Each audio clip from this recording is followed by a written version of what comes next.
What's up everyone, this is Diego and welcome to Listenersnotes. Today we're going to be talking about the new album from the band Pyrrhon called What Passes for Survival. Pyrrhon, I know I'm probably butchering the name of this band, but regardless, they are a technical death metal group out of New York and this is their third studio album.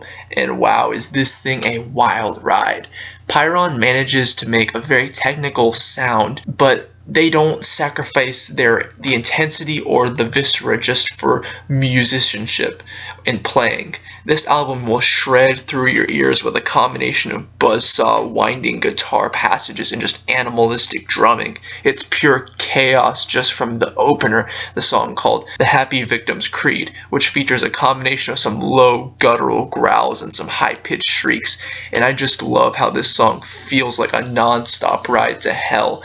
The playing is just really tight, but also in the moment. It never feels mechanical. It never feels overly rehearsed or thought out. Instead, it feels off the cuff and wild. The vocals add a good bit of intensity, and I love the transitions on this song that keep it from getting stale. But really, the highlight of this track is the shredding guitar solo, and that's just the peak of the track for me. And again, this is just my personal taste with metal. I like metal that sounds off the cuff, sounds intense, sounds wild. That sort of metal really is energizing, and I definitely feel the performances when they do what they do. So many bands sound really loud or booming with a super squeaky clean metal sound, and it just doesn't work for me. They're compensating for a lack of playing with studio tricks, and metal that's too clean just doesn't interest me. Now, that's not saying Pyrrhon is on some B horror film level of filthy. They aren't, but they still manage to maintain the integrity of their performances,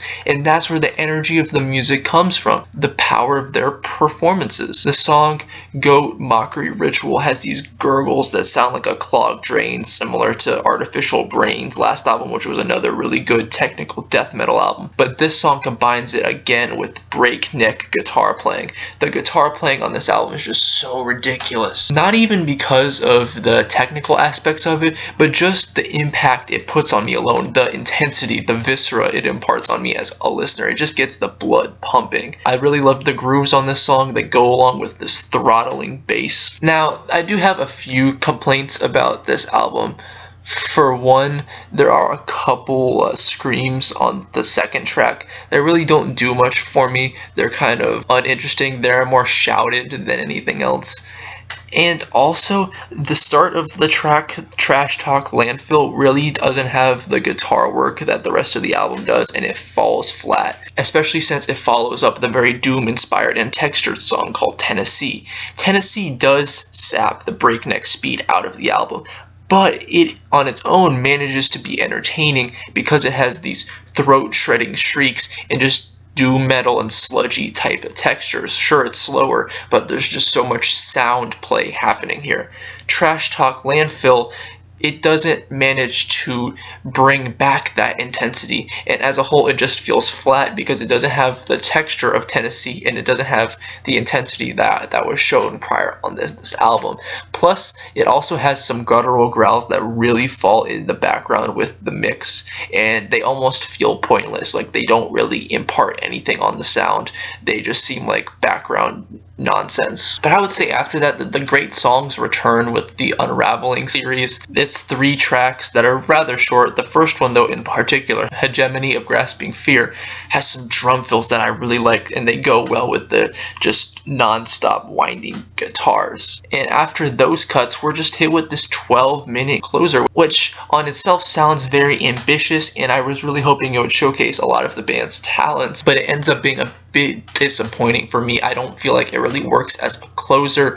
It's not as grand or as explosive as needed. There's way too many doomy passages here, way too many slower doom metal inspired passages that I don't think finish this album like they should have. It's not this grand finale that you remember. I was really hoping that they would have this grand finale and they would have the most memorable moments close it out, but regardless, still, this is a death metal album that I think is really good. It really delivers, and it scratches an itch for intense albums with great playing.